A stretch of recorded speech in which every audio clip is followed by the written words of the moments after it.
los dos videos que se han remitido. El del día lunes, que enfocaba aspectos básicos en la contratación, así como también la distinción necesaria entre lo que es un contrato y lo que es una decisión, un acto administrativo, una decisión de carácter unilateral en oposición al contrato, que siempre es de carácter bilateral, ¿no? Entonces, revisaron ese material, por favor.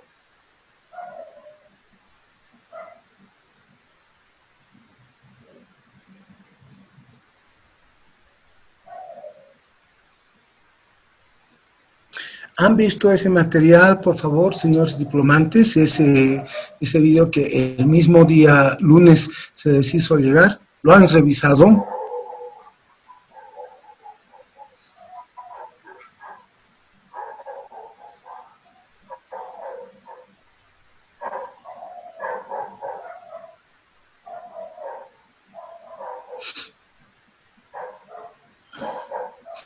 Les ruego, por favor, ¿me están escuchando?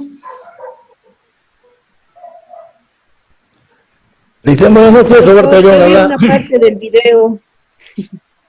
Sí, una parte, no completo. Ya, había un video que se ha mandado el día lunes y otro que se ha mandado al día siguiente, ayer, en la tarde. Y bueno, que me dijo el licenciado Héctor Suárez que hoy día lo iba a poner a primera hora en plataforma. Yo les ruego que me respondan si esos dos vídeos ya los han logrado bajar y ya los tienen incorporados, digamos, a su material didáctico y los han visto. Doctor, el video donde se mostraba la pirámide de jerarquía de la normativa y demás, ese sí está colgado. Y el segundo video es el de la clase que hemos tenido el lunes. A esos dos se refiere porque esos son los dos videos que están dentro de la plataforma. A ver, el primer video es sobre contratación y también versa sobre lo que es es una presentación con diapositivas.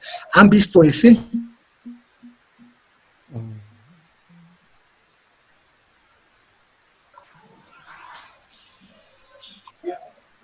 El mismo día lunes, yo incluso al ingeniero Héctor Suárez, y él me dijo que ya lo había colgado en la plataforma el lunes en la noche, porque se acuerdan que yo los he dejado a las 8:30, entonces ese vídeo, digamos, hasta las 9:15, seguramente ya estaba ahí colgado, y me dijo, ya está en plataforma, donde hay una presentación, se habla sobre el contrato, se habla sobre esas cuestiones emergentes o consideraciones sobre lo que son los recursos. En cambio, el que ayer en la noche yo he hecho llegar y que también lo han colgado esta mañana, es uno dedicado exclusivamente al análisis de la pirámide normativa. Entonces son dos videos. Entonces, ¿los han visto los dos o solo alguno de ellos? Así, doctor, están los tres videos en realidad. Yo vi el primero y el segundo también, el de la clase anterior no, pero sí están los tres. A ver, no sé. El primer video es de unas diapositivas donde está un resumen de todo lo que vamos a avanzar. Y usted ha utilizado ese primer video, o sea, esas diapositivas para dar la primera clase. Bueno, una parte al final de la clase de lunes. El segundo video es donde está la pirámide y el tercer video es la clase que hemos tenido el lunes, el completo de la clase. Están grabando las clases, entonces. Exacto. Por eso en la plataforma son tres videos. Ya, Uno ahora que sí. Se ha colgado previamente, antes de inscribir.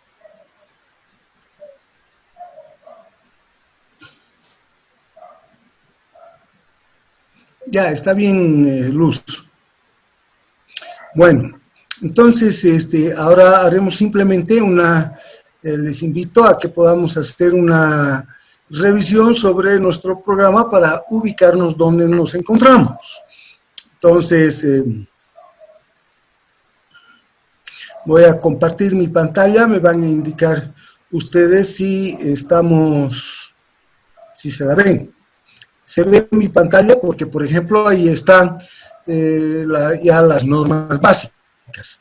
Lo que me gustaría, no obstante, es hacer una revisión al programa. Ahora ya está el programa. ¿Lo ven ahí el programa? Sí, sí, doctor. Sí, listo. Ya. Bueno, entonces, si ustedes se fijan, aquí como punto 1 del programa están los principios generales del derecho. Yo no puedo hablar sobre los principios generales del derecho y en general sobre los principios si no hago referencia a los principios que ilustran e informan todo el sistema jurídico. Y para hacer referencia a estos principios tengo necesariamente que hacer referencia también a la pirámide normativa para encontrar dónde están esos principios y desde allí descolgar, desplegar, ¿no?, estas vías o cauces de interpretación de todo el sistema jurídico, pero ya desde la perspectiva y la orientación de la contratación nuestra. Entonces, el propósito justamente de ese video donde se ve la pirámide es el de evidenciar cuál es el lugar que ocupan los principios. Y atentos a esa consideración, hemos visto que el lugar que ocupan esos principios es un lugar privilegiado, como que están en la cúspide de todo el sistema jurídico, están por encima incluso de la Constitución, según ustedes han podido constatar.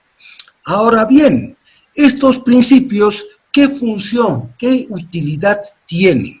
La gran mayoría de la gente, ese es el problema que se tiene a la hora de interpretar y a la hora de aplicar cualquier disposición, como por ejemplo las normas básicas.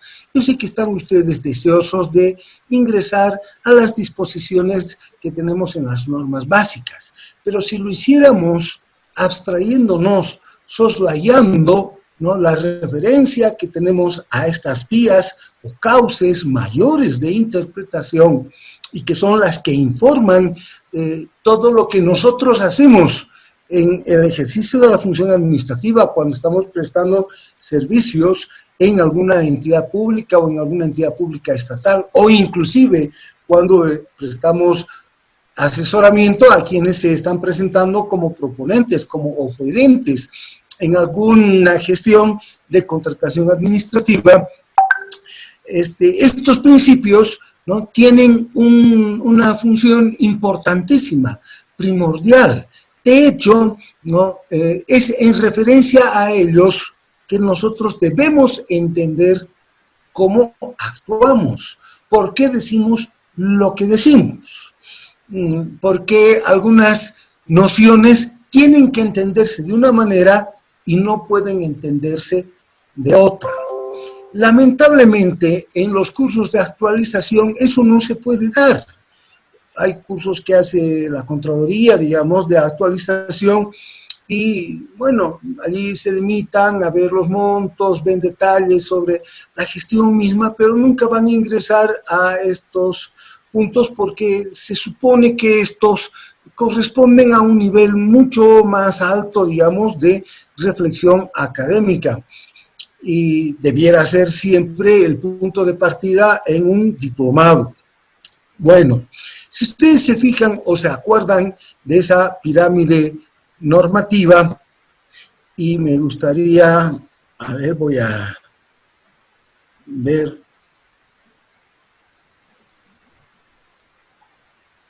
voy a dejar de compartir por un momento, y más bien voy a ir a fijarme en la pirámide que la tengo por aquí. Aquí está. Entonces voy a abrir la pirámide porque lo que quisiera es que ustedes puedan visualizar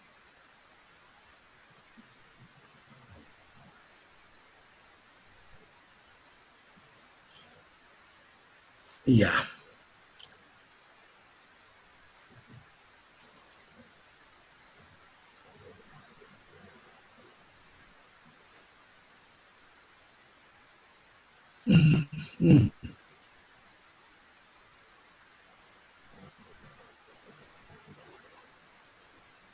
Tardan bastante. Ahora sí se ve en la pantalla otra vez la pirámide. Sí, doctor. Ya, eso es. Ya. Entonces, estimados diplomantes, ya no vamos a ingresar otra vez a desarrollar los conceptos que aquí se han vertido, porque han visto ustedes que hay un gran nivel de complejidad que está detrás de la simple formulación de una representación gráfica de cómo operan las normas. Lo que yo les estoy diciendo es que si prestamos atención a la cúspide de esta representación gráfica, de este dibujo, vemos allí principios.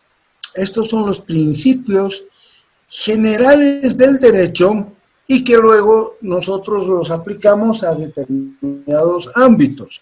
Por ejemplo, habrán principios generales del derecho en el derecho tributario, ¿no? Entonces, cuando ustedes están llevando desde una óptica jurídica, ¿no?, lo que es el fenómeno tributario, entonces seguramente, ¿no?, el docente hará referencia a algunos principios que rigen la materia y que están aquí específicamente en la cúspide de toda esta representación gráfica. Fíjense que no están exactamente en ese triángulo, ¿no?, que es la pirámide de la que se ha hablado en ese video anterior, sino que están más arriba. Están en el escalón más alto y más privilegiado. Bueno, a lo que yo quería llegar es a lo siguiente. Resulta que, lamentablemente, con todo lo importantes que son estos principios, no hay unanimidad sobre cuáles sean ellos. Esto puede parecer incluso una paradoja porque, claro, si se les atribuye una, entonces asimilarse la idea, la noción que no hay unanimidad sobre cuáles son. Es más, ni siquiera exactamente tenemos el número de ellos. La formulación de estos principios corresponde más a la tarea doctrinal. Esto es de aquellos que escriben, a los autores.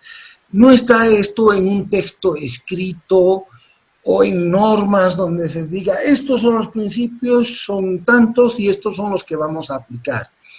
De ahí que la sensación o la noción que nosotros debiéramos tener es que en su momento estos principios se los puede y se los debiera invocar. Generalmente lo hacen las altas cortes.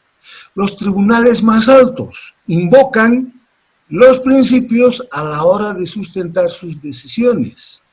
Por ejemplo, el Tribunal Supremo de Justicia, el nuestro, o el Tribunal Constitucional, ¿no?, hará referencia a los principios generales del derecho y, digamos, en materia de contratación, ¿no?, en el derecho administrativo, en el ámbito de la contratación estatal. Entonces, son más bien las más altas cortes, los más altos tribunales, los que invocan estos principios. Pero una buena parte de ellos, o un buen reflejo de estos principios, se encuentran, ahí a la buena noticia, en la Constitución. En lo que a nosotros nos interesa, ya están en la Constitución, ¿no?, un buen número de principios que enseguida los vamos a revisar muy brevemente. Hay otros que están también en alguna ley, la ley del procedimiento administrativo. No olvidemos, por favor, que toda gestión de contratación supone un procedimiento. Que ese procedimiento administrativo esté regulado por reglas propias, tal cual salen de lo dicho por las normas básicas, no implica que no haya un procedimiento administrativo. Por eso es importante que ustedes conozcan. Yo sé que muchos no tienen formación jurídica y quizás puede parecerles que es demasiado o es un tanto excesivo el cargar las cosas con referencias a lo legal, a lo jurídico, pero lamentablemente eso no se lo puede evitar porque el contenido mismo de la asignatura es esencialmente jurídico. Entonces, Están también en la ley, algunos de estos principios, en la ley del procedimiento administrativo. Si fuéramos incluso exquisitos, encontraríamos que están en la ley SAPCO. Y hay otros que han sido recogidos inclusive en el reglamento. Este es el caso específico de las normas básicas. ¿Por qué en el reglamento y no en la ley? Porque en el reglamento, el decreto supremo 0181 tiene justamente ese carácter. Es un reglamento, es una norma reglamentaria. Por eso es que he insistido tanto en que tengamos muy presente que las disposiciones nuestras contemplan una constitución, la ley, el reglamento, no decretos supremos. Eso quizás ha llamado la atención a más de alguno, porque en los textos antiguos, ¿no?, se hace referencia a que allí están el decreto supremo, el decreto reglamentario, los decretos ejecutivo, si es que han visto un texto de otro país, en fin, ¿no?, las resoluciones supremas. Inclusive, no sé si alguna vez comentábamos, las normas básicas al principio, las primeras que se emitieron, por lo menos las 2 o 3 primeras versiones, se emitieron con una resolución suprema. De verdad que se emitieron con una resolución suprema. Y recién, hacia mediados de la década de los 90, ¿no?, alguien dijo, es que ponerlos en una resolución suprema es restarles mucha importancia, e inclusive restarles la trascendencia que tienen, disminuir su jerarquía, y por lo mismo, entonces, en algún otro momento dijeron, sí, los pondremos con un decreto, y desde allí hasta la fecha vienen con un decreto supremo.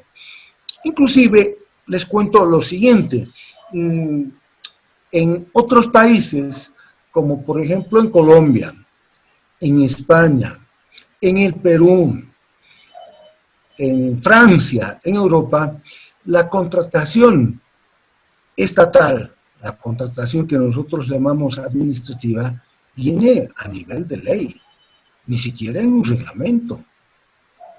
Entonces hay un verdadero código. En Francia, por ejemplo, es un código. Lo mismo en Colombia, ¿no? Entonces, miren ustedes que eso dependerá de la política legislativa. En el nuestro, ¿por qué se ha optado por hacerlo con un reglamento? Porque es más fácil modificarlo atendiendo a las circunstancias tan dinámicas que son las que caracterizan la actividad administrativa en lo que toca a la gestión de los contratos. Por ejemplo, ¿no?, los montos que se involucran. Entonces, si estuvieran en una ley, en un código, toda la Asamblea Legislativa tendría que ponerse a revisar si vale la pena, y además siempre hay cuestiones de coyuntura, ustedes están viendo, ¿no?, que dificultan el que se pueda modificar con la facilidad con la que, o por lo menos facilitar la modificación con la que actúa el órgano ejecutivo a la hora de emitir su reglamento. Entonces, ello es una ventaja para nuestro país, aunque también hay allí una desventaja muy clara, una desventaja inequívoca, y es que también al calor de circunstancias más bien políticas, de coyuntura, entonces pueden modificarse disposiciones para, digamos, encauzar la contratación administrativa en un determinado sentido, lo cual quizás para algunos no sea lo mejor o lo más deseable. Ese es el entorno. Bueno, entonces el punto está en que nosotros ahora vamos a hacer una revisión ya de los principios, no de estos que están aquí arriba, porque sería excesivo para lo que nosotros tendremos que llevar, sino desde la Constitución, la ley, y vamos a aterrizar inmediatamente en los principios que tenemos nosotros en las normas básicas. ¿Alguno de ustedes tiene reglamento específico en la oficina donde presta sus servicios? Se supone que está prestando servicios, digamos, en una oficina de carácter público estatal. ¿Alguno de ustedes tiene aprobada en su oficina un reglamento específico?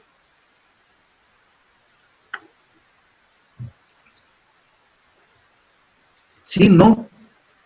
Sí, sí, se tiene el tema de contrataciones. Ya. Y dígame, ¿tienen principios allí recogidos? Se tiene. Mm, sí.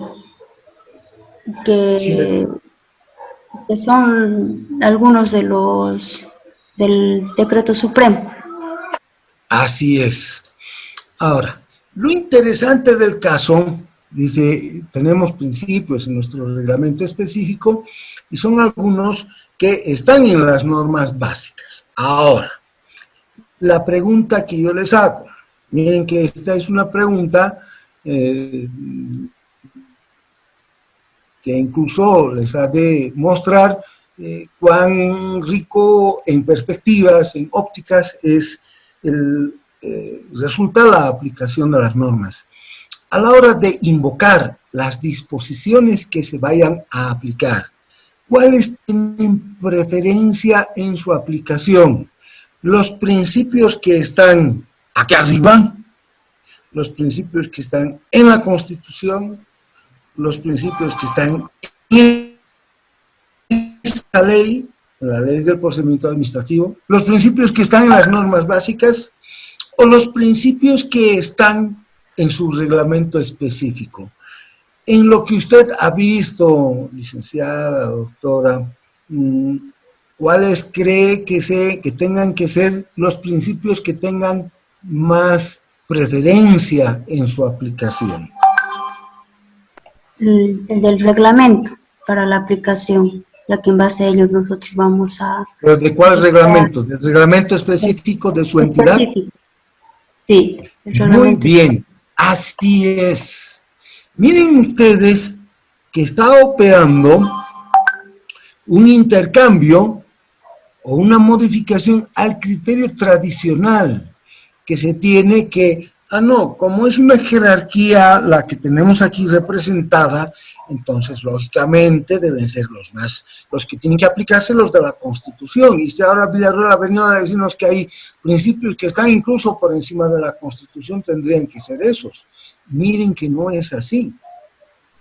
La licenciada nos dice los de nuestro reglamento específico.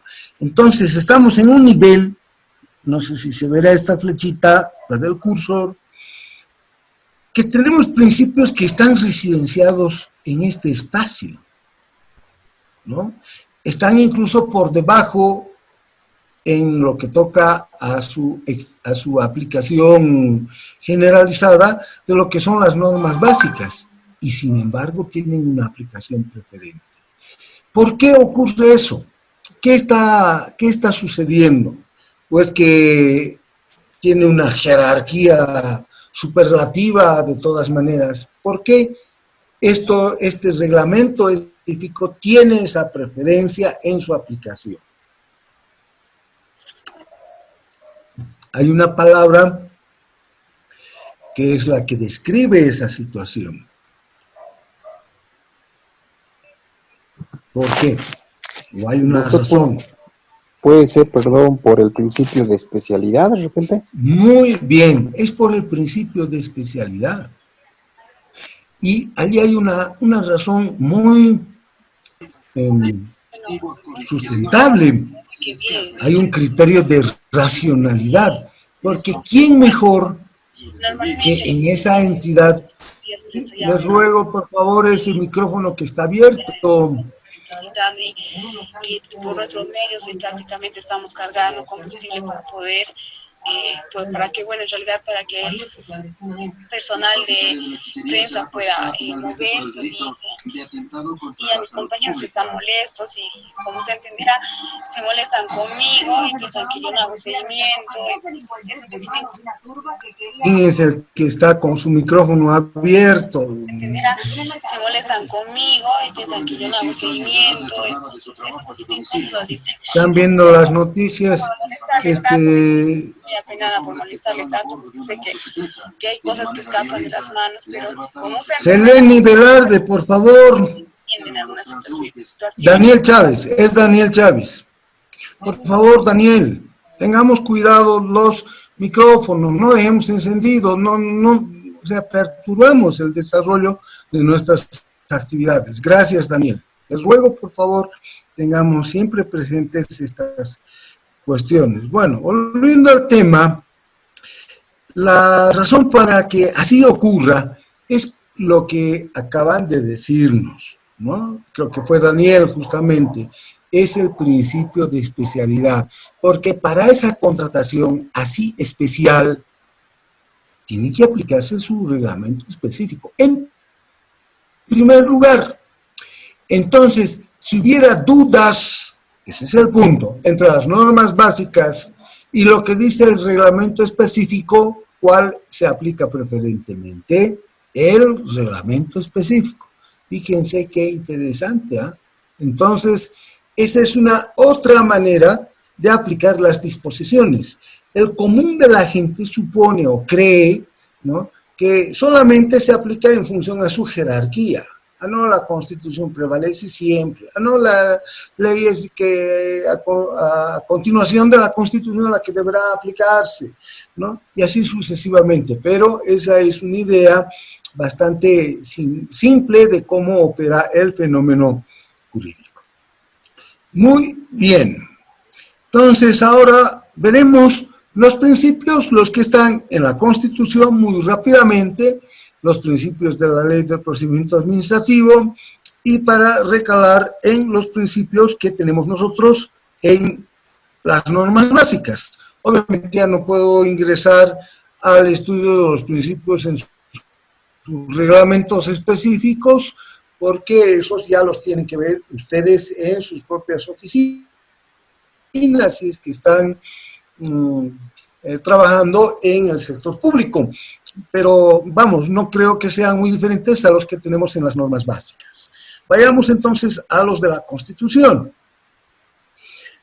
Los principios que están en la Constitución, se ve en la pantalla, están en el artículo 232.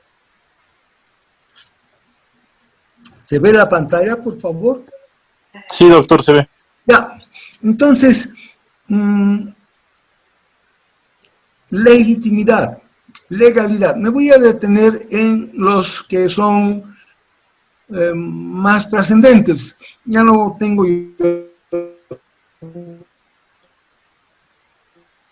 tiempo ni oportunidad para ir discriminando. Legalidad exige que todas las actuaciones sean siempre aquellas que ya están predeterminadas, previstas, preestablecidas en la norma, llámese Constitución, ley, reglamento específico, etc. Entonces, por el principio de legalidad, ¿no?, las administraciones no pueden hacer nada que esté fuera de lo que ya les ha venido señalando la Constitución, las leyes y los reglamentos. Entonces, fíjense ustedes que una de las consecuencias de esto, y esto es lo que seguramente para nosotros ha de resultar muy importante y además en más de un caso quizás hasta novedoso en nuestro análisis, es que no podrían o no se podría en alguna entidad pública, en el sector público, no se puede decir lo que no está prohibido por la Constitución está permitido. ¿Por qué? Porque esa proclama, eso que dice la Constitución en alguna de sus disposiciones, solo es aplicable a las personas naturales como nosotros, en menor medida a las personas jurídicas de derecho privado, fundaciones, la Asociación de Pelota de Mano, la Sociedad de Ingenieros de Bolivia, ¿no? Pero no puede ser invocada por las administraciones o por cualquier órgano público. ¿Esto qué consecuencias tiene? Tiene la primera consecuencia es que no podrían improvisar, digamos, procedimientos. No podrían exigir mayores requisitos que los que ya están establecidos. No podrían alterar el alcance de los requisitos tal cual están señalados en las normas básicas o en el reglamento específico. No podrían agregar otras cláusulas a los contratos fuera de los contratos modelo. No podrían establecerse otros plazos diferentes, salvo que esos estén en el reglamento específico. Y no podría hacerse eso, en general, todo ello, diciendo, proclamando que como no está prohibido por la Constitución, ¿dónde está prohibido? Así que como no está prohibido, lo hacemos. Eso no se puede hacer. ¿Por qué? Por el principio de legalidad. ¿Vieron? Entonces hay que tener mucho cuidado a la hora de decir algunas cosas. De cuando en cuando yo vengo escuchando que sale un ministro o alguna autoridad y dice, es que como no está prohibido en la Constitución, entonces está permitido y nosotros lo hacemos. O hemos encontrado una manera creativa de darle una solución. Puede ser muy creativo el que así está procediendo, pero estaría vulnerando el principio de legalidad. Bien, luego, fíjense, voy a tocar simplemente algunos principios. El de publicidad. Fíjense que estos principios están tocando la contratación administrativa. Publicidad. Publicidad no es que todos pueden tener acceso al expediente administrativo, eso no es cierto, sino que no hay actuaciones secretas, punto. No hay adjudicaciones que se hubiesen hecho de manera secreta, digamos, ¿no? O no hay DBCs que se hayan distribuido sin que conozcan otros proponentes. Entonces, por el principio de publicidad, las actuaciones son eso, son públicas, ¿no? No son secretas. No significa, vuelvo otra vez a decir, no significa, no, entonces todos pueden conocer, la prensa puede ir pedir los expedientes, los que ejercen el control social lo propio, y en general cualquier persona podría decir, quisiera ver cómo está ese expediente o cómo está esto otro.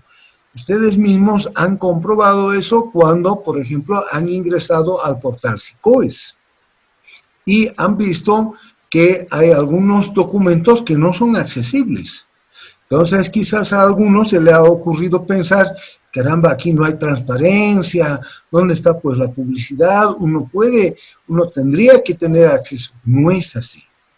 Simplemente el principio de publicidad exige que no hayan actuaciones secretas.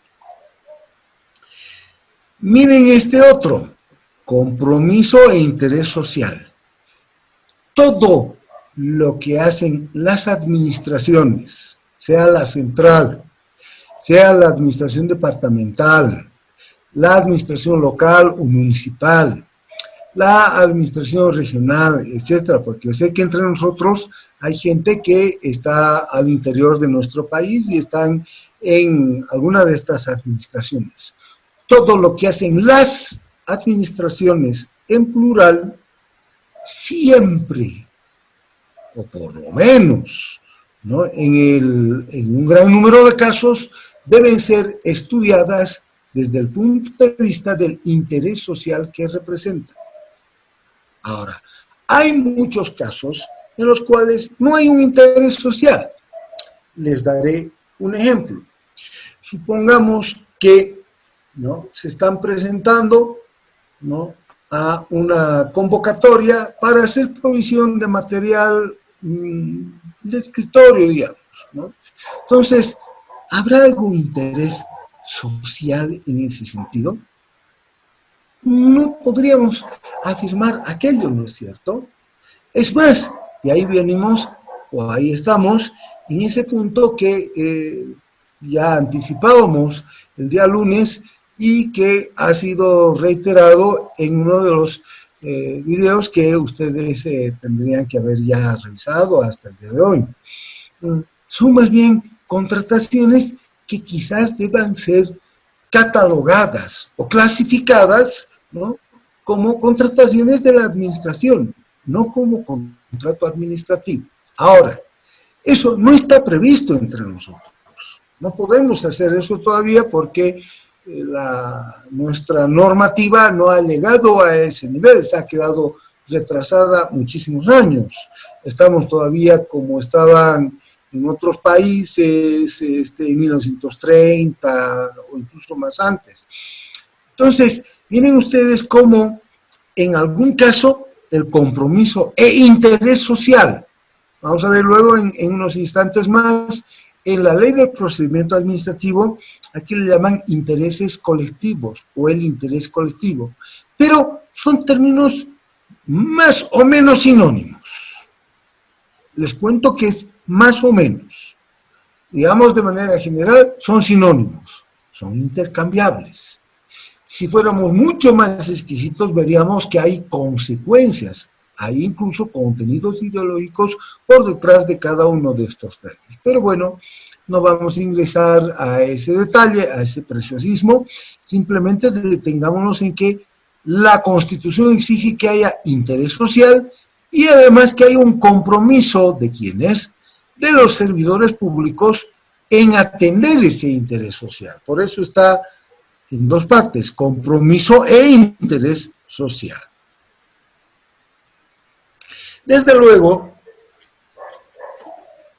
a modo de ir cerrando, miren ustedes ética. El otro día, bueno, en sus oficinas no hay un código moral, ¿no es cierto? Hay un código de ética. La ética es la aplicación práctica de un catálogo de valores morales en los que creemos en nuestra oficina. Y entonces por eso redactamos en nuestra oficina un código de ética. Miren, con respecto al control, transparencia. La noción que yo manejo de transparencia es una noción que ha venido divulgando una oficina internacional que a veces apoya a la ONU, es Transparency International, y que es una entidad que promueve que las actuaciones que son así tan formales en los estados, las actuaciones administrativas, ¿no?, puedan ser transparentes. ¿Y qué se entiende por transparencia? Y ellos tienen una definición, una noción que creo que es muy útil y es bastante simple, incluso para recordar. Transparencia es vocación, aptitud para ser objeto de control. Quien pone obstáculos para el control no es transparente. Quizás esté ocultando alguna cosa, decimos, ¿no? Pero quizás no, simplemente no es transparente, es opaco, no quiere ser objeto de control. Ahora, por supuesto, en muchos casos, maliciosamente, nosotros decimos, es que algo se las trae, por algo no dejan que uno pose los ojos en las cosas que están haciendo, ¿no? Entonces, eso es transparencia. Bien, entonces, el resto los vamos a ver que están más allá, quizás de responsabilidad y resultados, sea un principio que nos llame la atención, porque acuérdense que la responsabilidad es el asumir las consecuencias del obrar, y nosotros ya hemos visto que, por ejemplo, en la licitación pública y en general en la contratación, ¿quién había sido el responsable? ¿Quién es el responsable en la contratación administrativa? La ley dice, de entrada, ¿quién había sido? Mamá. La MAE. La MAE. Inclusive, aún con todo, que hubiese operado la delegación administrativa, ¿no es cierto?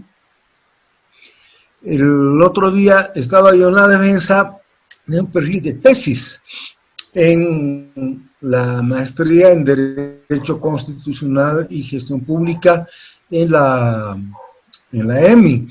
Y resulta que la postulante tiene la tesis de, sugiere que se suprima, hay una disposición en la ley 482 de gobiernos municipales que atribuye al Consejo Municipal la facultad o la atribución de aprobar los contratos del Ejecutivo Municipal. Y ella, la tesista, dice, y con mucha razón, ¿no? Es que se diluye la responsabilidad del Ejecutivo. Porque claro, si la aprobación ha de corresponder a un órgano deliberante como es el Consejo Municipal, entonces el Ejecutivo del gobierno municipal ha de decir, bueno, ellos aprobaron o ellos desaprobaron, entonces la responsabilidad ya no me corresponde. Y eso no está bien. Es contrario, inclusive, a la configuración que tenemos de los órganos deliberantes, porque el Consejo Municipal es un órgano deliberante, es como la Asamblea Legislativa. Ahí están representadas, ¿no?, las corrientes políticas y entonces están deliberando justamente sobre nuevas leyes municipales, etc.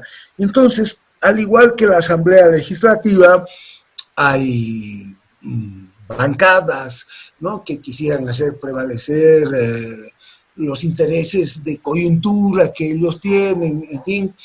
Entonces, si ese consejo, que es un órgano así deliberante, ¿no?, siguiera como lo está haciendo, ¿no?, lo dice la ley 482, aprobando los contratos del Ejecutivo, entonces está diluyendo la responsabilidad de la cabeza del Ejecutivo Municipal. Fíjense ustedes entonces cómo el tema reviste, ¿no?, una nota peculiar de interés a la hora de hacer estas observaciones.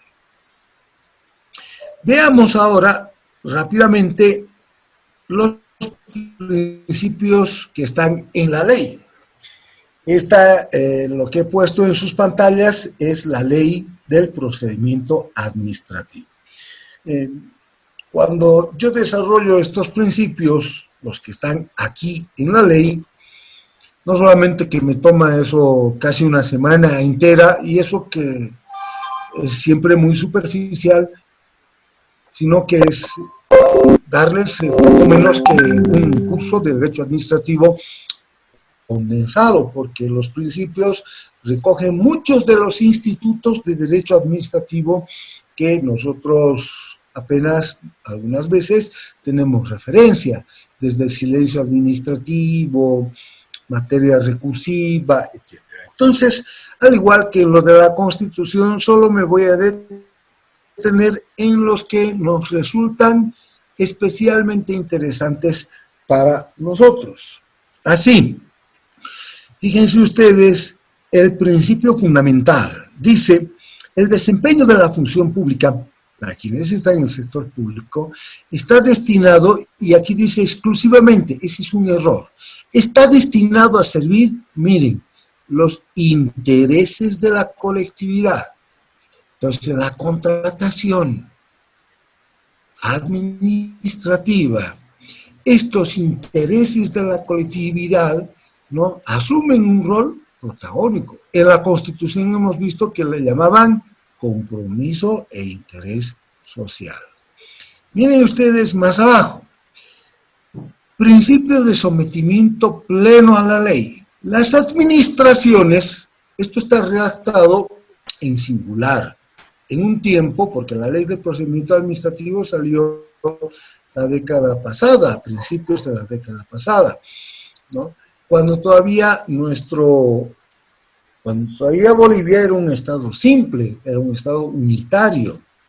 No habían operado los mecanismos o no estaban operando los mecanismos de descentralización político-administrativa. Entonces, actualmente nosotros estamos en ese trance. Por eso no se puede hablar de una única administración, sino que debiéramos siempre predicar las administraciones públicas. Dice, regirá sus actos con sometimiento pleno a la ley. Es decir, no puede hacer otra cosa que no sea la prevista en la Constitución, la ley, en sentido estricto, y los reglamentos. Esto está emparentado, ya lo hemos visto en la Constitución, de la realidad. La administración pública, por estar sometidas plenamente a la ley, se presumen legítimas. Entonces, la legitimidad había sido una presunción, no es un principio como está en la Constitución. Ese es un error. Otros.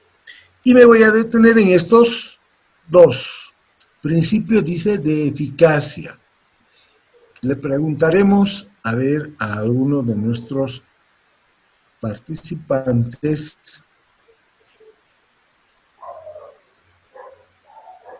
con cargo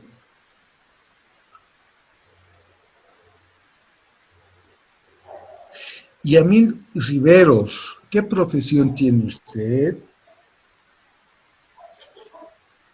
Doctor, buenas noches. Soy administrador de empresas. Qué bien, di justo en el clavo. ¿Qué es la eficacia, licenciado Riveros?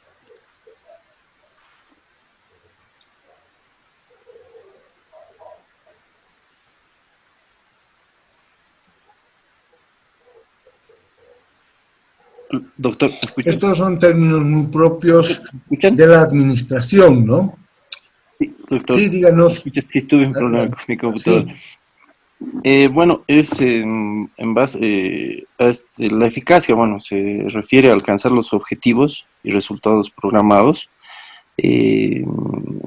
con el mejor manejo de recursos, ¿no? Ya. No, muy bien. En realidad, como nos dice el licenciado Riveros, miren, alcanzar los objetivos. Dice, todo procedimiento administrativo, la contratación es uno de ellos, sigue un procedimiento, por eso no es un proceso. ¿Se acuerdan? He venido insistiendo sobre ese punto. Debe lograr su finalidad, alcanzar su objetivo. Si no alcanzáramos nuestro objetivo, entonces todo ese esfuerzo administrativo sería en vano. Estamos movilizando gente, recursos, bienes del Estado, y no estamos alcanzando nuestro propósito. Entonces, eso quiere decir, o querría decir, ¿no?, que no somos eficaces. Una cosa es la eficacia. Ahora, el licenciado Riveros nos ha visto más ampliamente su objetivo, su finalidad, y él ha agregado algo que no está aquí en la ley, que es la eficiencia. La eficiencia es con el menor costo. ¿Esto qué consecuencias tiene? Si se declara de manera recurrente, desierta una convocatoria, y ustedes fueran máxima autoridad ejecutiva, ¿qué tendrían que pensar o qué podrían animarse a suponer? ¿Que las cosas las están haciendo bien? ¿Quiénes son los que casi que a continuación de la MAE tienen una gran responsabilidad en la contratación? ¿Quiénes vienen a continuación, digamos? Ya sé que está el RPC, el RPA antes, pero ¿qué unidad de la oficina es la que está involucrada con la contratación? ¿Cuál es? De relaciones sociales, de relaciones institucionales, de relaciones públicas. ¿Cuál es la entidad? o la unidad? La unidad administrativa, doctor.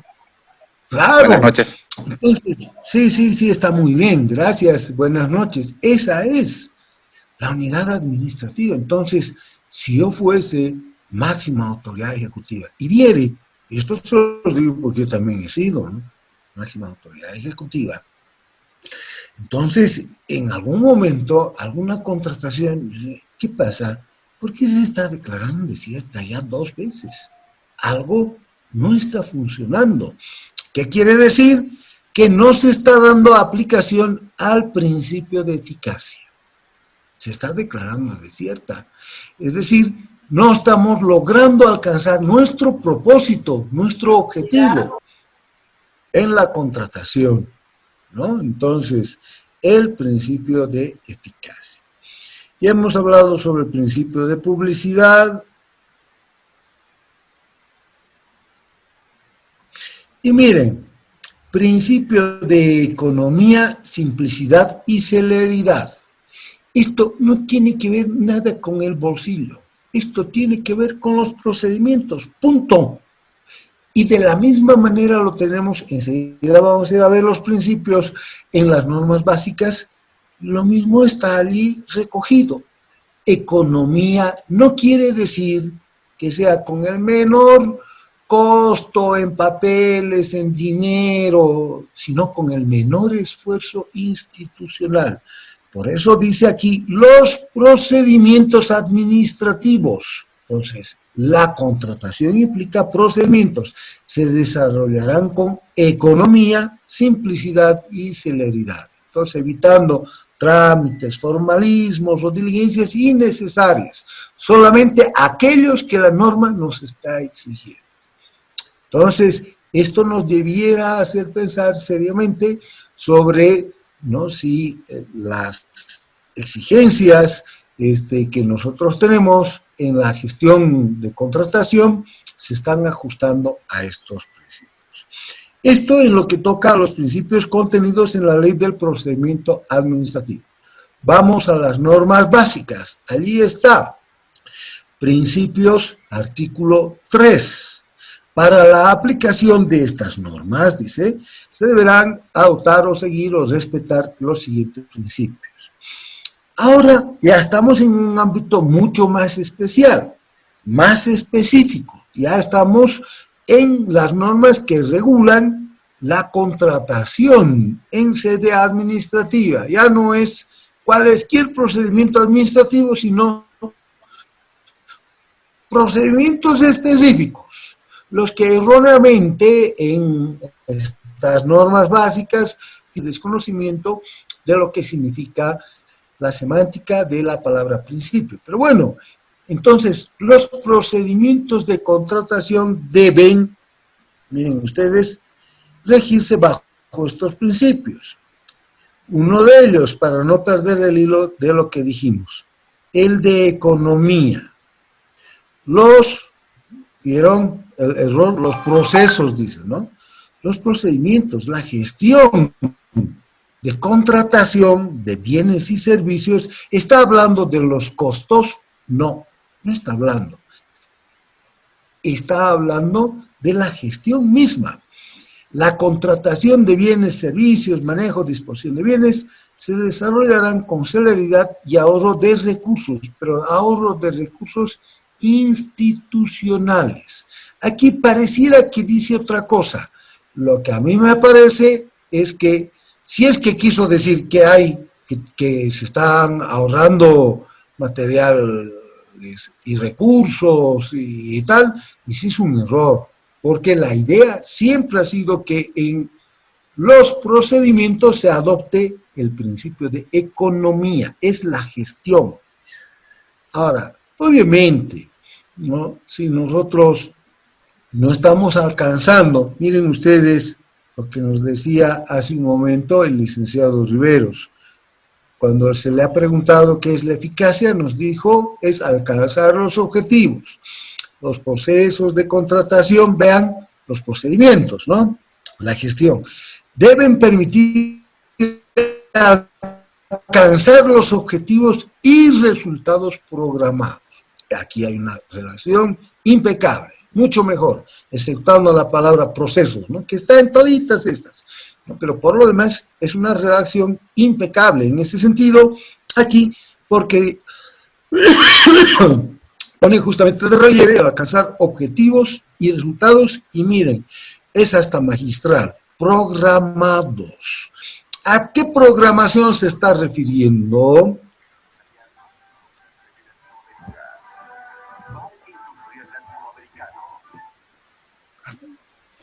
Al programa de operación anual, POA, doctor. Sí, y también al programa, a la programación anual que tenemos en la contratación. Entonces, ambos van de la mano. Está muy bien, ¿no? Entonces, a ambos, ¿no? Es así.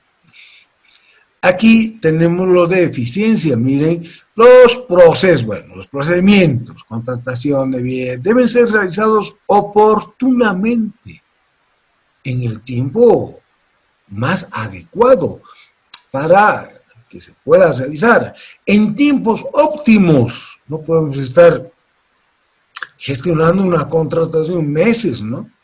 Y con los menores costos posibles. Aquí sí la noción es, pero es un costo institucional, no es exactamente,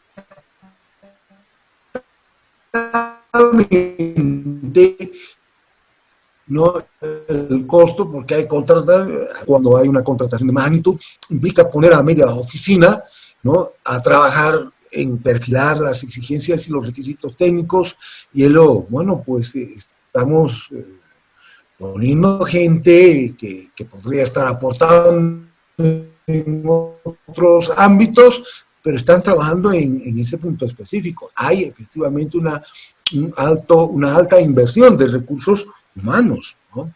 Y así sucesivamente.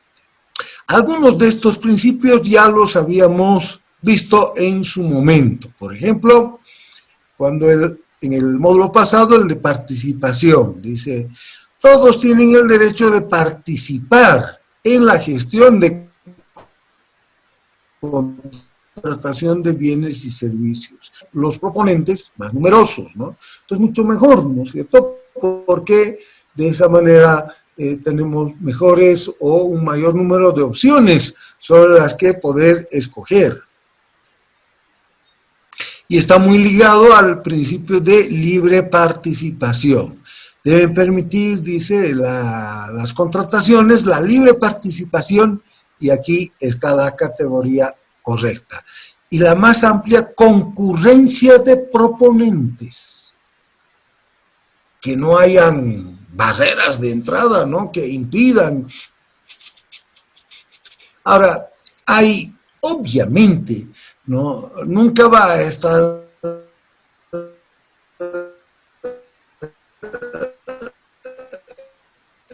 la contratación tan de magnitud, no van a poder participar. Inclusive, cuando son de un volumen que involucra verdaderos números muy grandes, ni siquiera las constructoras nacionales, carreteras, digamos, grandes, pueden hacerse presentes, porque necesitan tener, desde luego, no solamente infraestructura, maquinaria, hombres, obreros, etcétera, sino incluso un capital de giro para poder hacer las compras necesarias, fierro, cementos, las obras civiles de magnitud. Entonces ello ya limita de entrada y pone una nota, no diremos indeseable, pero limita, ¿no?, esa concurrencia que aquí como un principio está señalada. Y miren, responsabilidad. Ya hemos hecho referencia a la responsabilidad y transparencia, ¿no? Miren cómo en la noción de transparencia, ¿no?, no hay una buena redacción. Dice los actos, documentos, la información,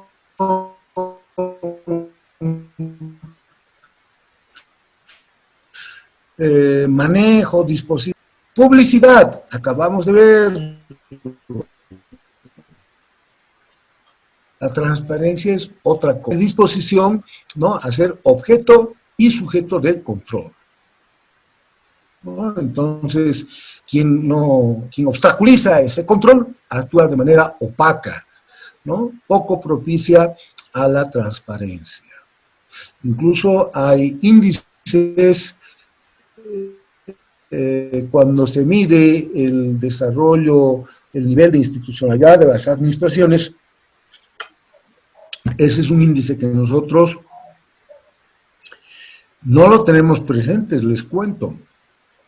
Y es un índice muy importante. En Europa, por ejemplo, el índice de transparencia, los índices, y hay índices que nos refieren la calidad de las administraciones. Esos índices, ¿no?, están directamente ligados a la calidad de vida, inclusive, de los ciudadanos de esos países. Ya que no saben, ustedes, les pregunto, porque son muchos servidores públicos, ¿a qué no saben cuál es uno de los primeros índices que mide la calidad de las administraciones? ¿Cuál creen que sea? Es más, ni siquiera es uno de los primeros índices. Es el primer índice que se fija en Europa. ¿Cuál creen que es ese primer índice en el que los que van a medir, ¿no?, la calidad de las administraciones se van a fijar? ¿Cuál cree? Doctor, ¿podría ser la eficiencia? Bueno, eso está en los trámites, ¿no? ¿El índice de corrupción, doctor? Va muy cerca, está calentito, calentito, calentito. Hay algo que ustedes no tienen y que yo esperaba que en estos meses comience a aplicarse, o en todo caso se haga un llamamiento para que todos pongamos manos a la obra, y no se ha hecho. No sé si por la pandemia, porque no hay la voluntad política. Les ahorro el esfuerzo, ¿no? La carrera administrativa. Carrera administrativa. Ese es el índice más importante para medir la calidad de los servidores públicos en la gestión que realizan. Entonces, cuando hay administraciones en las que no hay carrera administrativa, no hay calidad, definitivamente, claro. El servidor público está pensando en otras cosas y no en dar un buen servicio, porque, claro, como vive con la incertidumbre de si seguirá allí o tendrá que ir a buscar trabajo en otro lado, que el ministro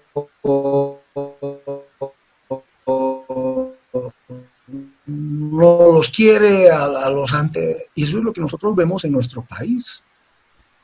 Y eso está atentando a la calidad misma de las administraciones en nuestro medio. Yo siempre reclamé sobre ese punto, y resulta que me decían, bueno, pero es que en algún momento vamos a volver a reimplantar la carrera administrativa. Cuando operó el cambio político a finales del año pasado, principios de yo dije, seguramente ahora se va a reclamar sobre ese punto. Pero yo veo que sigue igual ese maltrato al profesional que está trabajando en las administraciones. Lo llaman a deshoras, lo hacen trabajar más allá de las 8 horas, lo que creo que con ustedes alguna vez he tocado ese tema. O si no ha sido con ustedes, no sé en qué curso fue. Un jornalero, un adobero, no trabaja más allá de 8 horas. ¿Ustedes trabajan 8 horas exactas? Les pregunto. No.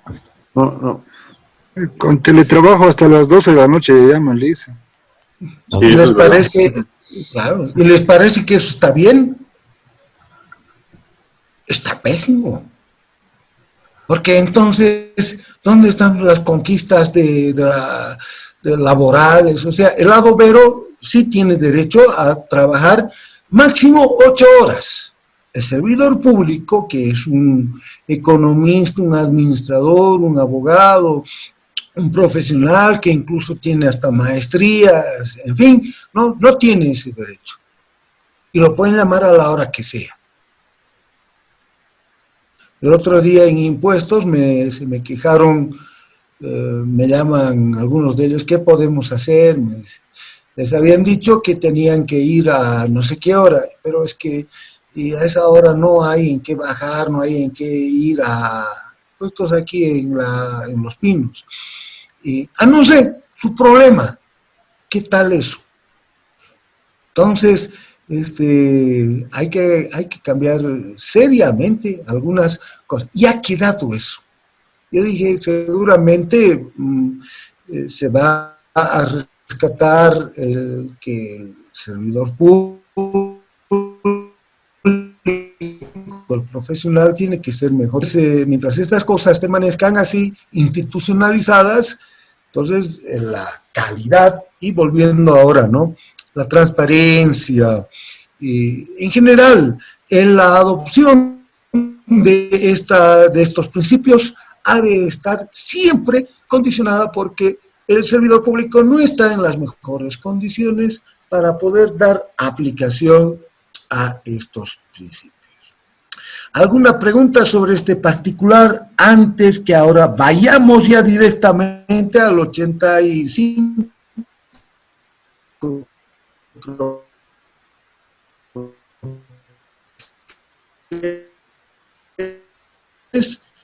A ver, las disposiciones sobre el...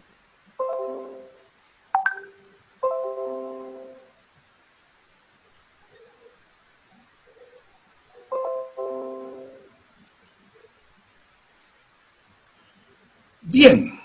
Dice. Sí, dígame, alguien quería decir, perdón. Sí, ¿O era que eran las noticias? Buenas noches. Tal vez me estoy saliendo del tema un poquito, pero Gabriela. ¿qué se puede hacer al respecto? O sea, cuando un servidor público, si bien nos dicen recursos humanos, estás bajo la ley del Estatuto del Funcionario Público, y en otras palabras nos están diciendo, no tienes derechos, ¿no? Entonces, alguna vez me pasó a mí, y yo fui a un abogado a hacer una consulta porque quería hacer una denuncia, quería interponer una denuncia, ¿no? Entonces, hasta el abogado me dijo, no te conviene pelear porque estás bajo la ley del funcionario público, entonces los funcionarios públicos no tienen derechos, no se les hace valer, y bueno, hasta el abogado me dijo eso. Entonces, es cierto, de alguna forma uno, ¿para qué pelear y gastar recursos? Entonces, ya, mejor así lo dejamos. Muchos tal vez servidores públicos hacen eso, ¿no? Se retiran y se van a otra institución, cuando no debería pasar eso. En esa institución donde ellos se han violado los derechos laborales, porque nosotros también somos trabajadores. Entonces, en algún momento incluso yo he pensado en formar una federación de trabajadores de consultores de línea, o no sé, o trabajadores de servidores públicos, porque no hay una institución que pueda defender los derechos de los servidores públicos. En ningún lugar hay, ni siquiera, ni el propio defensor del pueblo, ni el propio, si no me equivoco, en el Ministerio de Trabajo hay un área que vela por los derechos de los trabajadores, ni ellos mismos, porque tienes que interponer un amparo constitucional, no sé qué cosas te dicen. Entonces, ese es el problema a nivel nacional que pasa con los servidores públicos, y la gran mayoría de las personas que trabajan en el área son servidores públicos. Hay mucho servidor público, ¿no? A nivel nacional, y yo sé que necesitamos trabajar, sé que necesitamos mantener nuestras familias, pero en algún momento tendría que pararse también esta violación a los derechos laborales, ¿no? Entonces, ese sería mi... ¿Y qué podemos hacer ustedes, abogado, doctora, por favor? Ya, no, tiene toda la razón. Le aclararé un poco lo que le dijo su abogado, quizás... Una consulta le está haciendo. Esa consulta se paga, ¿no, Damaso? No, lo que pasa es que su abogado, quizás usted no ha entendido exactamente lo que él quiso decir. No es que porque están bajo el estatuto no tienen derecho, más bien es todo lo contrario. si estuvieran bajo el manto protector del estatuto, entonces todos los derechos laborales, pero en lo que toca al funcionariado o al servidor público, les corresponderían y tendrían que ser respetados. Por ejemplo, ¿no?, el derecho a formular una observación o una representación, mejor dicho, ¿no? Hay alguna instrucción que no es correcta, que está vulnerando la ley, y entonces el servidor público dice, si le digo a mi jefe que eso no está bien, no me va a mostrar mal la cara y me van a acabar botándome, y lamentablemente mis hijos tienen la pésima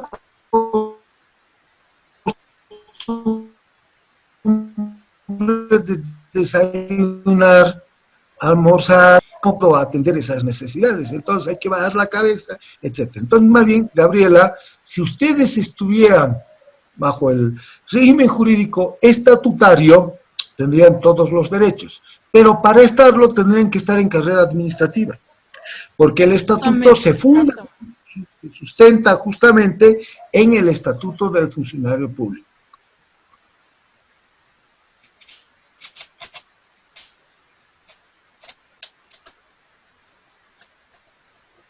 Entonces, cuando hay estas vulneraciones, repartición que ve los temas relativos a servidores públicos, y ellos aplican, ¿no?, la resolución ministerial 011 o 014, es un engendro, es algo que ellos han aprobado, no la suelen mostrar, ni siquiera aparecen en su página virtual, pero sorprendentemente es muy buena norma en lo que toca a los procedimientos, porque ustedes no son trabajadores. Ese es otro error. No están sujetos a la Ley General del Trabajo. El régimen jurídico del funcionariado es un régimen jurídico especial. Tiene conexiones con el derecho laboral, efectivamente, por ejemplo, vacaciones, número máximo de horas que ustedes me han dicho que nunca les han cumplido, ¿no? Ni el año pasado ni este año, y por lo visto, por lo menos en un buen par de años esas cosas no se van a regularizar. Entonces, están sujetos a un régimen específico, especial, ¿no?, que es el régimen jurídico de los funcionarios o servidores públicos, como los llamamos en nuestro país. En general, el funcionariado en el derecho comparado, así se llama. Y incluso en Europa, ello ha llevado a que se hayan agrupado en asociaciones, en sindicatos. Aquí eso sería impensable, ¿no es cierto? Pero les cuento que no solamente es un derecho humano, sino que está promovido por las instancias desde las mismas Naciones Unidas. Yo cumplo tareas de docente en la EGPP, y la EGPP está afiliada, es una organización que tiene nexos con el Instituto Nacional de la Administración Pública de España. Entonces, cada año se reúnen allí en España y hacen como en Zoom, digamos, una conferencia para que de todos los países latinoamericanos, bueno, los países iberoamericanos, ¿no?, se toquen estos temas. Y se pregunta, lo primero es, qué avances se tienen en la carrera administrativa, qué nuevos derechos hay, se están concediendo, etcétera, etcétera. Y como sabían, la última reunión que yo estuve fue más o menos, sí, por estas fechas, en septiembre, octubre del año pasado. Y entonces en la IGPP, como tenían vergüenza de decir, ¿saben qué? Nosotros no tenemos carrera administrativa, la teníamos, pero ya no la tenemos. ¿A quién creen que le llamaban para que hable a nombre de la IGPP? A mí. Entonces, cuando preguntaban, ¿y en Bolivia cómo va la figura? Entonces me preguntaban sobre A y yo tenía que responder sobre Z.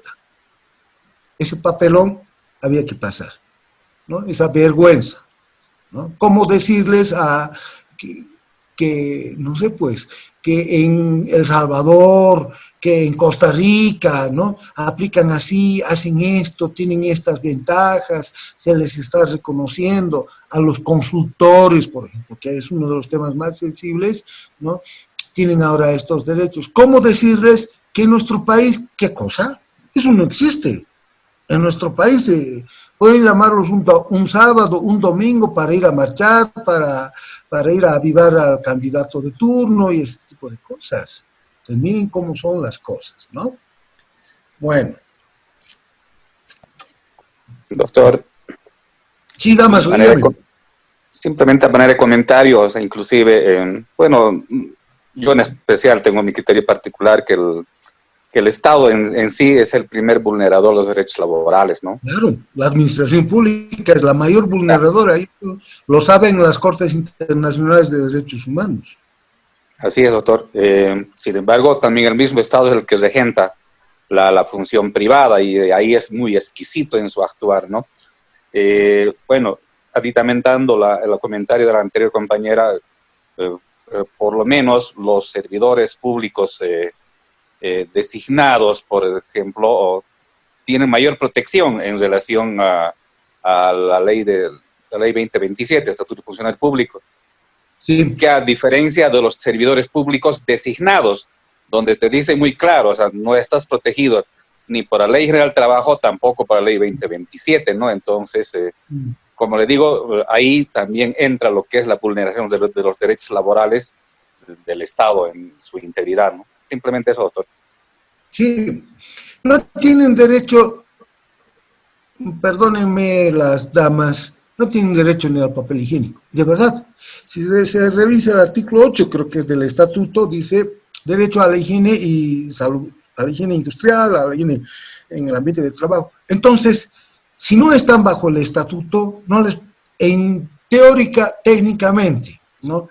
Ni siquiera papel higiénico les podrían dar. ¿Qué tal? Ni siquiera podrían utilizar el excusado público. A ese nivel hemos llegado. Entonces, hacen falta muchas cosas por hacer en este país. Yo confío, ya cerrando el tema, que esto ha de ser parte de la agenda legislativa y política de los próximos años. No puede ser que se siga maltratando al profesional de esa manera. No puede ser posible que los médicos estén rogando por estar bajo la Ley General del Trabajo. ¿Qué tal eso? ¿Dónde se ha visto eso? Como si fuese una conquista superlativa. Yo he escuchado a los médicos, me dicen, usted que es abogado, a ver, ¿qué podemos hacer para que nos acojan en la Ley General del Trabajo? O sea, quieren ser tratados como un jornalero.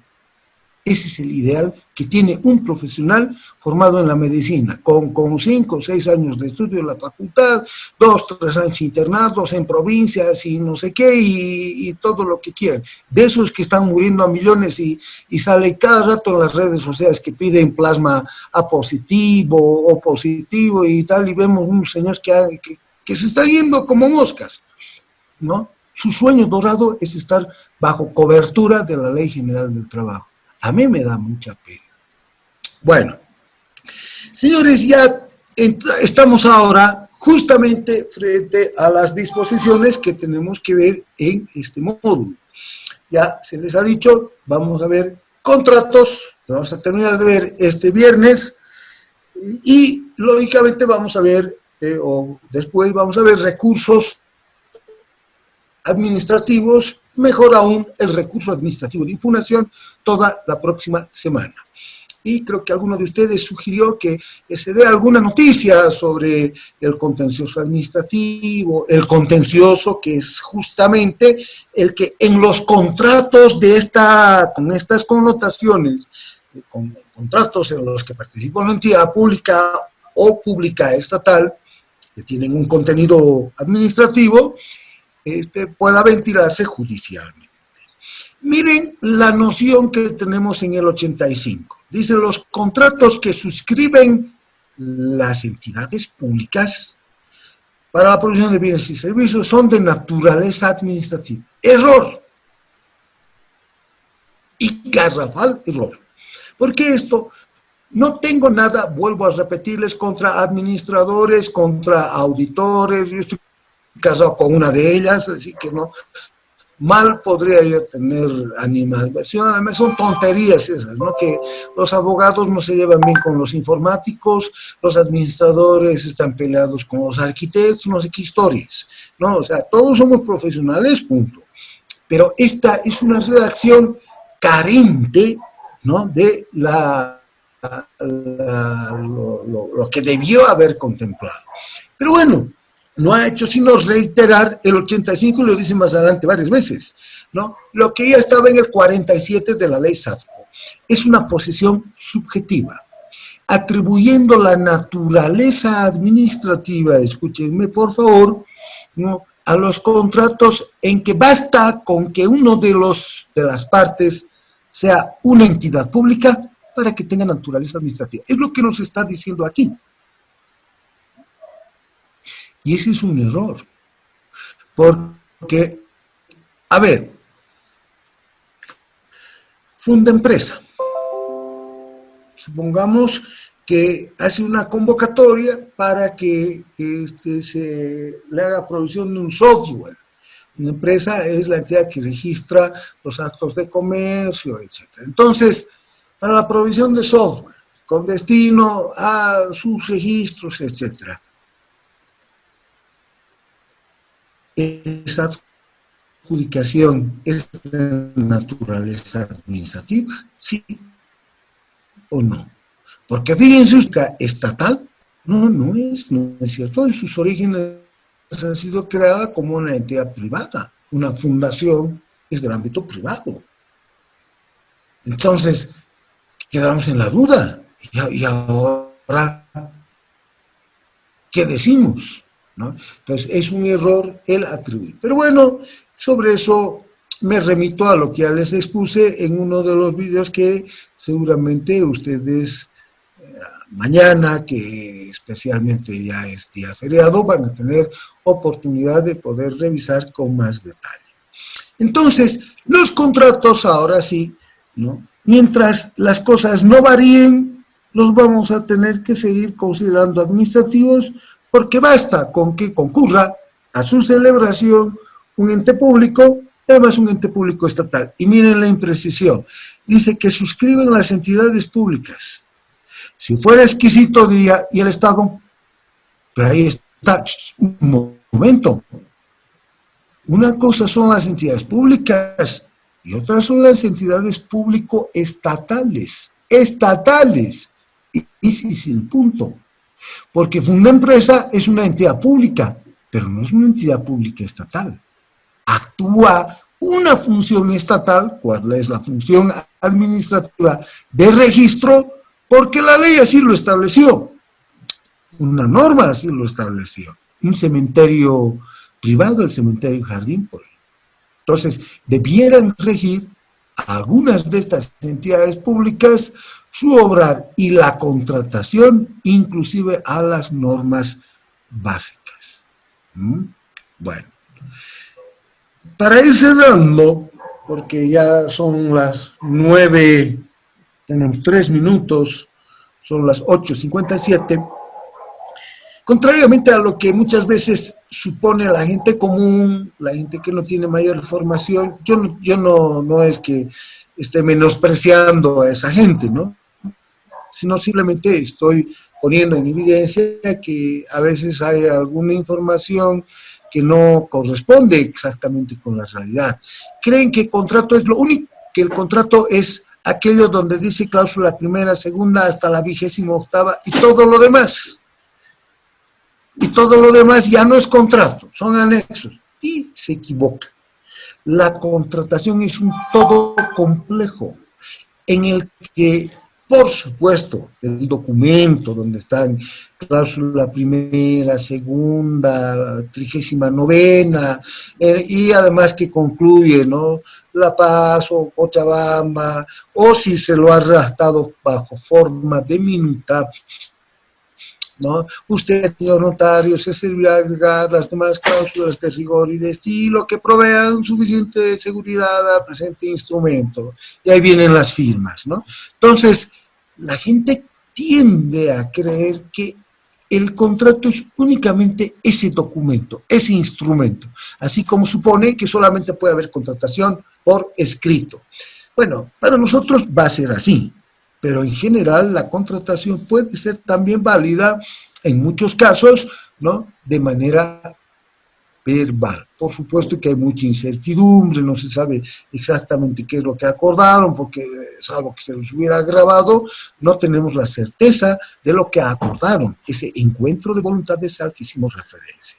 Entonces, ya cerrando este concepto, forman parte del contrato, es decir, no es que acompañan al contrato como anexo, a eso quería llegar. No es que son los anexos del contrato, sino que forman parte del contrato, como si fuese una cláusula más. ¿Cuál es? El DBC. Obvio, sobre el DBC está girando toda la contratación estatal, ¿no es cierto? A su nombre, documento base. Sobre él, sobre este documento, se realiza el contrato. La propuesta adjudicada, todo su contenido. Entonces, desde la matrícula de comerciante, los documentos que acreditan pago de impuestos, las tasas municipales, autorizaciones, etcétera, etcétera, no, nómina de los que integran esa sociedad comercial que se ha presentado, etcétera. Todo eso que hace a la propuesta adjudicada, esa propuesta adjudicada en sus tropecientas mil páginas, es también parte del contrato, no es su anexo. Miren, la resolución de adjudicación, que hemos dicho que la resolución de adjudicación que había sido conforme a la pirámide normativa,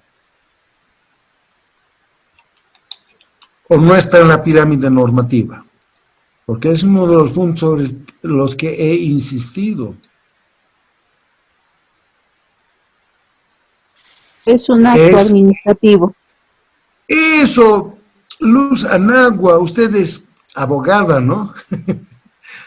No, Luz Anagua no, doctor, es... pero debería. Administradora, doctor. No, tiene mucha capacidad. No, yo sé que es usted una mujer muy inteligente y sé que capta al momento estas cosas. Es un acto administrativo. Entonces, es esa, claro, específicamente entre nosotros la resolución de adjudicación. Aquí hay otro error, típico error de quien no conoce el derecho, ¿no? Poder legal de representación. ¿Legal? ¿Qué tal si es una sociedad anónima, digamos, la que se adjudicó, y hay un poder que el presidente del directorio le ha otorgado al gerente general, digamos, para que se presente a la licitación, seguros, digamos, solamente pueden ser sociedades anónimas? ¿Es un poder legal? Señores, es un poder convencional. Entonces, quien ha redactado esto, a la quete, ¿no? A la que se crió y le pone lo que él cree y tal. No es que esté mal, no es que ahora funciona mal por culpa de estas relaciones, es un desastre, no, sino que no hay la precisión necesaria. Garantías que ya hemos visto, ya estamos acabando, señores, les ruego por favor un poquito de paciencia. En contratación de seguros, la póliza de seguro